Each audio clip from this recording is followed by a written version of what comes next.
do Senhor, pastor Wilson, pastora Ana Lúcia, diaconisa, com a santa e gloriosa paz do Senhor, amém? Louvado seja o nosso Deus, aprove ao Senhor, eu creio, pelo desenrolar daquilo que já temos ouvido, falar hoje de fé. E o texto que o Senhor colocou no meu coração, trazer para a igreja, se encontra em Hebreus, capítulo 12, de Hebreus, versículo 2, amém? A própria palavra de Deus, a Bíblia, ela nos fornece o seguinte título: exortação em permanecer na fé e na santificação. Aleluia. Hebreus capítulo 12, versículo 2, amém? E diz assim, a palavra do Senhor: olhando para Jesus, autor e consumador da fé, o qual, pelo gozo, pela alegria, que lhe estava proposto, suportou a cruz, desprezando a afronta, e assentou-se à destra do trono de Deus, amém? Glória ao Senhor, podeis se assentar, amados irmãos. Então, glória!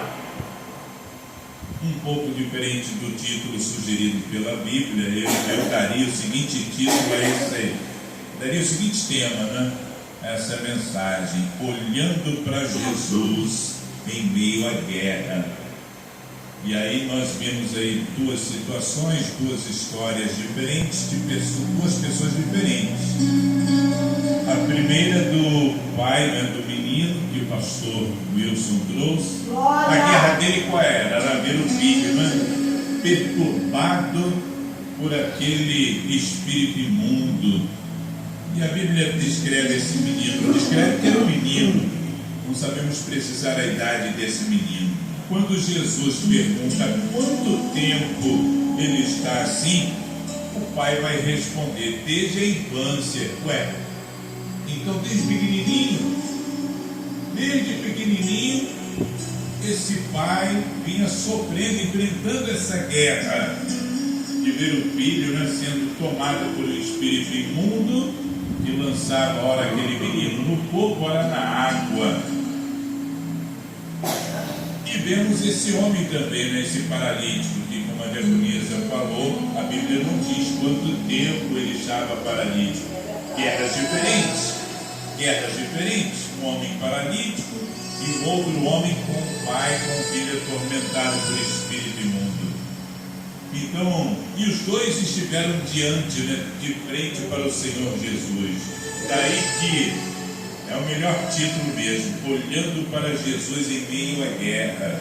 Seja qual for a sua guerra, permaneça olhando para Jesus. Aleluia! Seja qual for a sua guerra, permaneça olhando para Jesus. E uma outra coisa que eu percebo é o diferente nível de fé desses dois homens.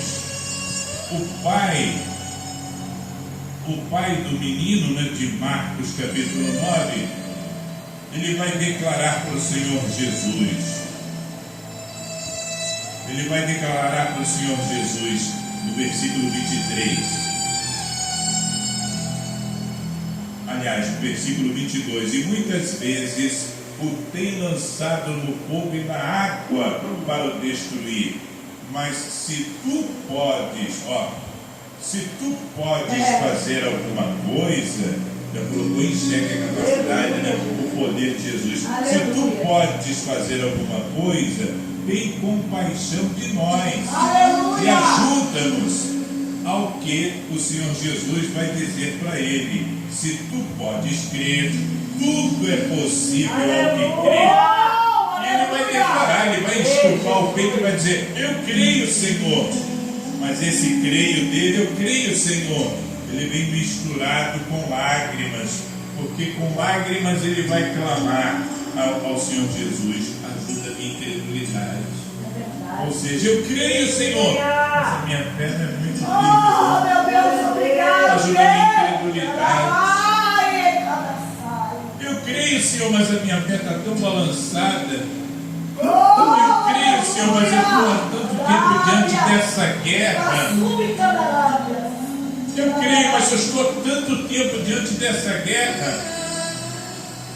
Se tu podes, tem compaixão de nós. Tem compaixão de nós. E o paralítico, né? O paralítico de Mateus 8, ele já vai falar diferente. Senhor, no versículo 2, Senhor, se quiseres, podes tornar-me limpo. Eu sei que se o Senhor quiser, o único empecilho para a minha cura é a tua vontade. Se o Senhor não quiser, eu vou permanecer do mesmo jeito. Mas se o Senhor quiser, eu creio, podes tornar-me limpo.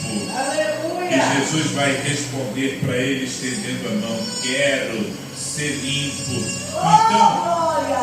Então, tenhamos nós uma fé firme, ou uma fé balanceada, uma fé balançada. O convite do Espírito Santo aqui para que nós vimos permanecer olhando para Jesus. Tenha você uma fé firme, uma fé balançada. Permaneça olhando para Jesus, autor e consumador da fé. Glória a Deus! Porque, meus irmãos, o escritor aqui aos Hebreus, ele está falando para uma igreja cansada. E tem muita gente assim nos dias de hoje, cansada, muita gente cansada porque já há tanto tempo enfrentando guerras, diferentes tipos de guerra. O escritor aos Hebreus, ele está falando para uma igreja perseguida. Tem muita gente que já está há tanto tempo perseguida. Olha lá, quanto tempo esse leproso? Olha lá, vem o leproso. O que esse leproso está fazendo aqui? Ele não sabe que não deve estar andando entre nós. Ele não sabe que ele tem que se retirar. Ele não sabe que a lepra dele ele tem que se retirar. O escritor aos Hebreus está falando para uma igreja pressionada, e tem muita gente hoje vivendo pressionada. O escritor aos Hebreus está falando para uma igreja quase desistindo. Aleluia! E tem muita gente quase desistindo, e tem muita gente que já desistiu mesmo, pendurou as chuteiras. E é por isso que o autor aos Hebreus ele não começa dizendo: olhem para o problema. Se olharmos para o problema, a gente vai ficar paralisado, prostrado. Ele não diz: olhem para a perseguição. Ele também não diz: olhem para os inimigos. Se o leproso fosse olhar para os perseguidores, ele: ó o leproso aí, ó leproso, vai embora. Se retira, leproso. Se ele fosse olhar para os críticos, né? Mas não, ele ficou ali, ó. Ele perseverou, olhando para Jesus. E é isso que o texto de Hebreus 12, 2 diz: olhando para Jesus. Então, em um culto de libertação, como é o culto de hoje, nós precisamos entender isso. A libertação começa quando os nossos olhos mudam de direção. Olhando para Jesus, a direção define o destino. Se eu estiver olhando para Jesus, o meu destino vai ser seguro. Como a pastora ministrou ontem, né? Eles chegaram do outro lado do seu destino. Porque ao invés de olharem para a tempestade, veio o Senhor caminhando sobre as águas. Não mais, sou eu mesmo. Oh, glória! E a Bíblia diz que eles de bom grado receberam o Senhor Jesus no barco. Então hoje nós temos que receber Jesus de bom grado dentro da nossa vida.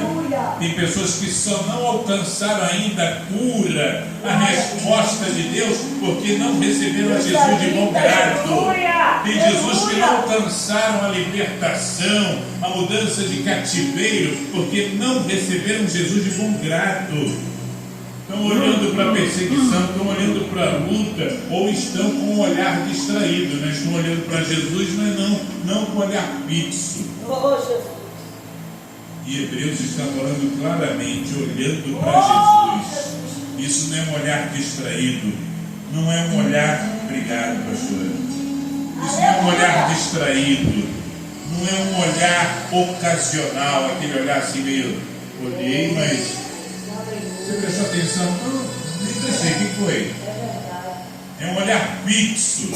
É um olhar intencional, é um olhar decidido, olhando para Jesus. Estou olhando para Jesus e não tiro os olhos dele. Aleluia. Então muita gente hoje está presa, não é porque o diabo é forte, não é porque o gigante é ameaçador demais, esse gigante é maior do que Golias, não é por causa do tamanho do gigante, não.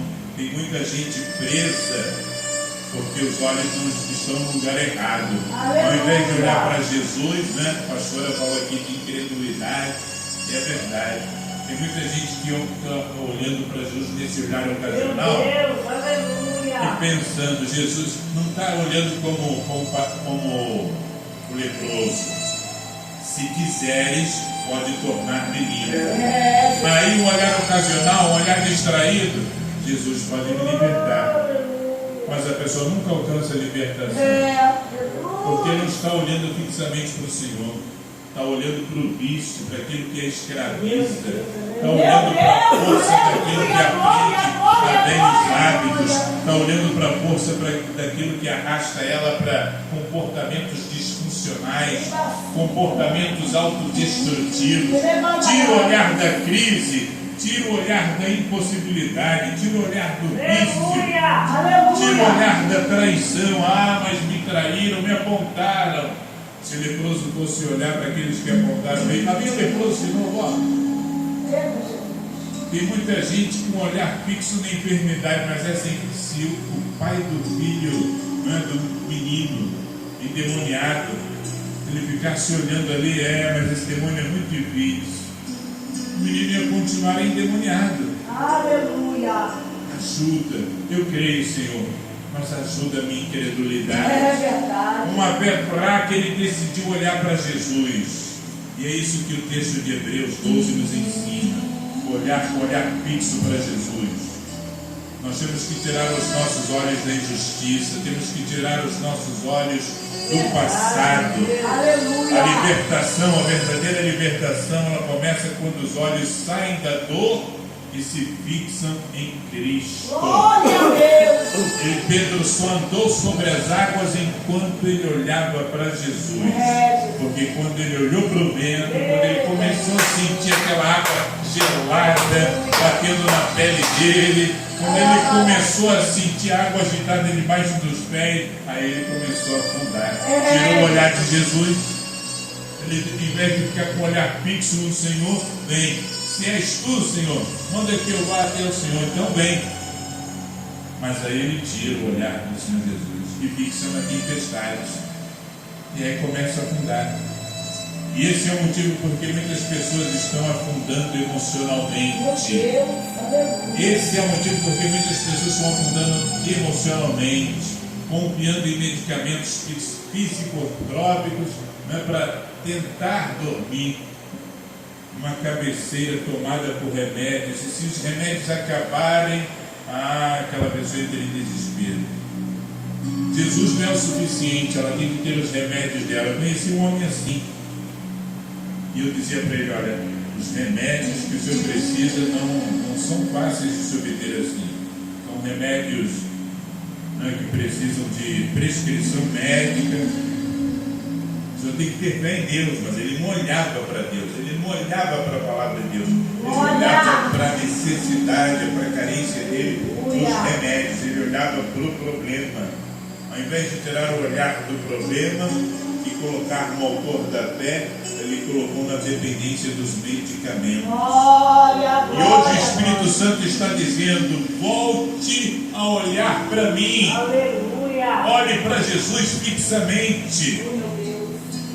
Ele é o autor e o consumador da fé. Autor, é muito forte esse texto. Olhando para Jesus, autor e consumador da fé. Autor significa que foi ele quem começou. E não tem uma obra. Jesus não é governo que começa a obra e para no meio.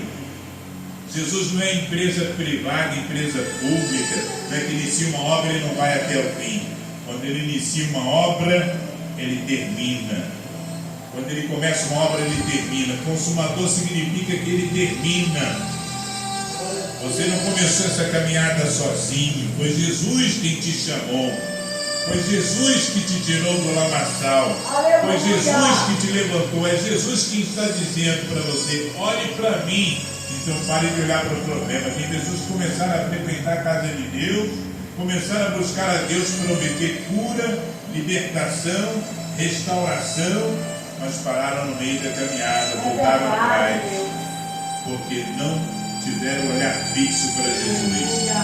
Se Jesus começou e tudo que ele começa, ele termina, creia, ele vai terminar a obra que começou na sua vida e na minha vida. Então tem pessoas que estão no meio do processo, tem pessoas que param no meio do processo e acham que é o fim, mas o meio não é o fim. É o que foi declarado hoje aqui: o inimigo trabalha na mente para minar aquilo que Jesus quer fazer. O inimigo trabalha para interromper. O diabo, ele trabalha para interromper, mas Jesus, ele trabalha para completar. Jesus trabalha para completar.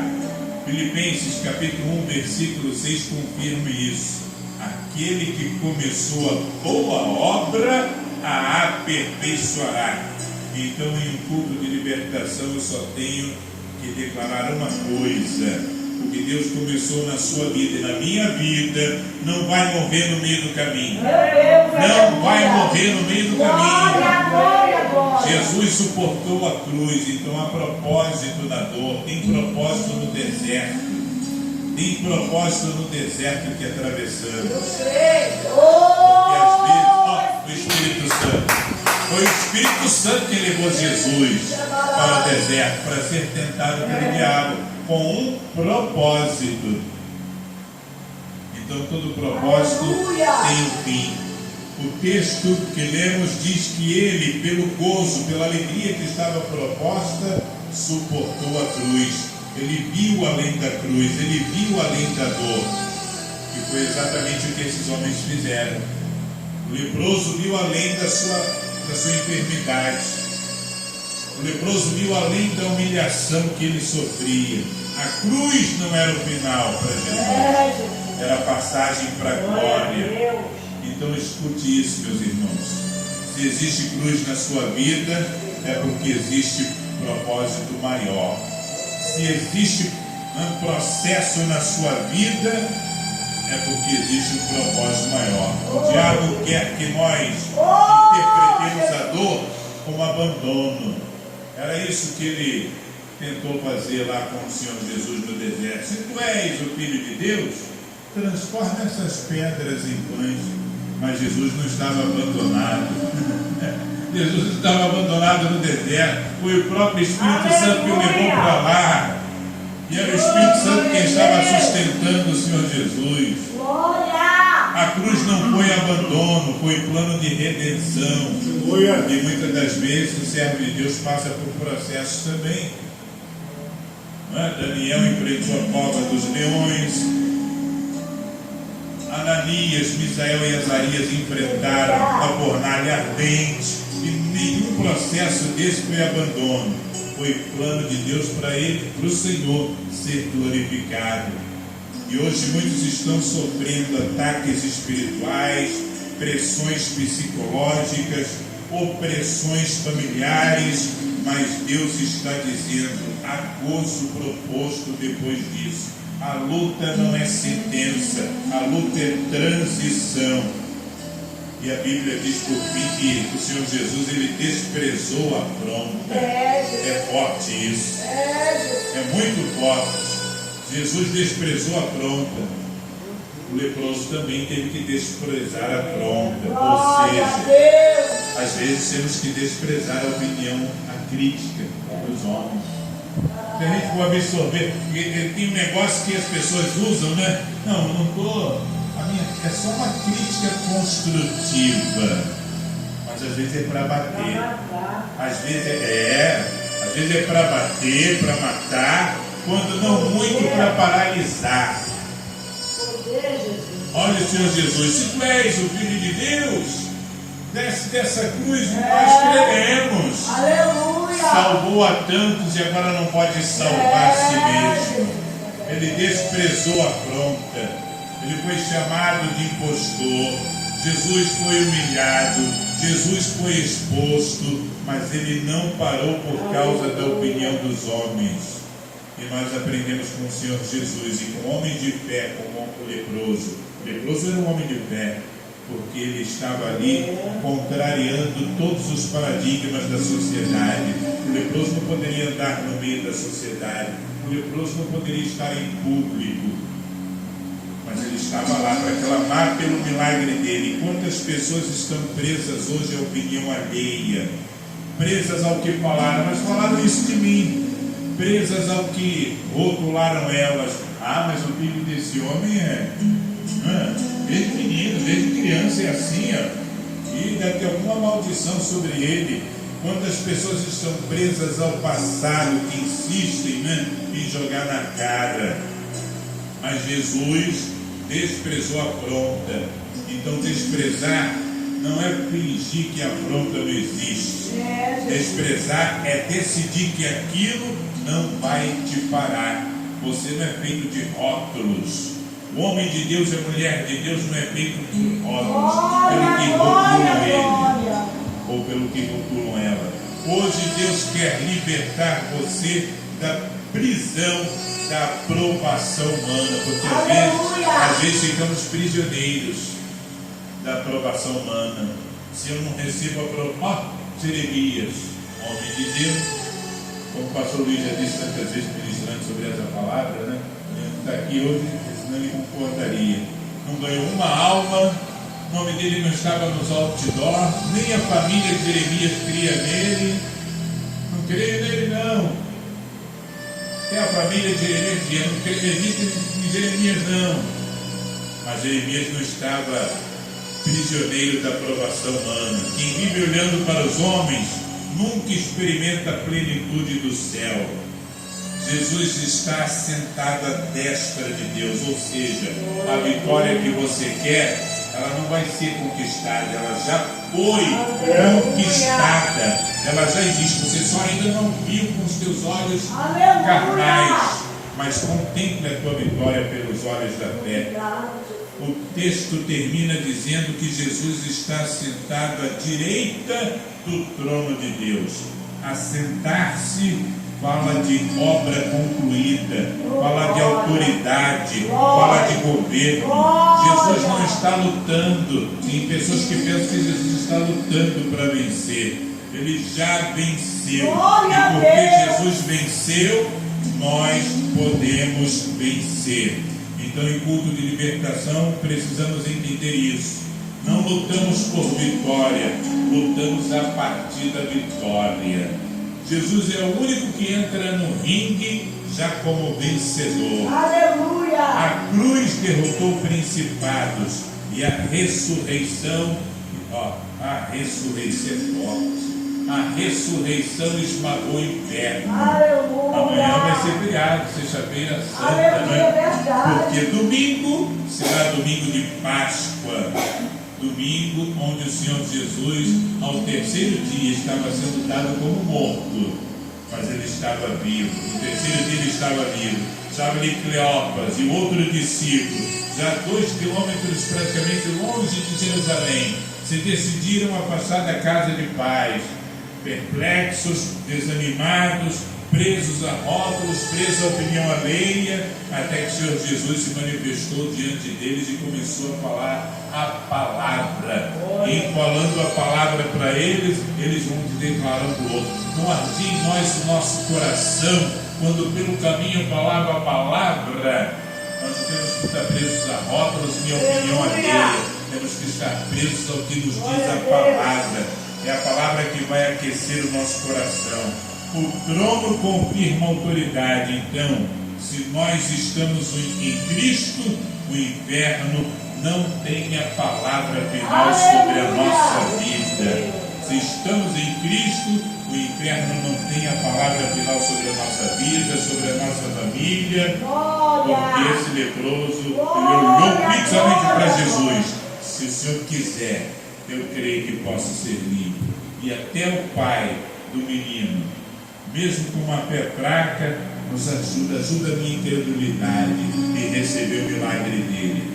que o nosso olhar possa ser direcionado e mantido fixo no Senhor, porque a vitória é nossa pelo sangue de Jesus. Eu agradeço essa rica oportunidade em nome do Senhor. Glória a Deus.